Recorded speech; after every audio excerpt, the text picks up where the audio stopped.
Hello hi नमस्ते समस्त को जय जगन्नाथ। तो आज मुझे आपंक सहित गोटे छोट रेसिपीटे सेयार करी जोटा कि आम घर बाड़ी छतुरे तो प्रथम आम छतु को आणिक भल भाव में धोईदे कारण से मटी बाली लगी था। आम हलदी पानी किसी समय रखीदे तादर बैक्टेरिया पलैब।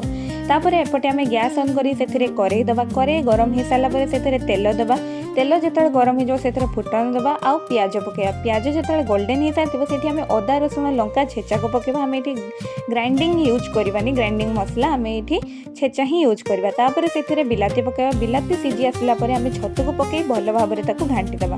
तापर से आम हल्दी गुंड और स्वाद अनुसार लुण पकेबा और कटा होता आलू पकईदबा। आलू टी सिझी हो आसला बेलू गरम मसला अल्प किसी दबा। तापर गोटे चामच सोया सॉस आउ टिके चिली सॉस आपन चाहे टमाटो सॉस भी ऐड करेंगे। लास्ट में कस्तूरी मेथी को पकई देके रेडी हो गला आमर छतु भजा मसला कषा।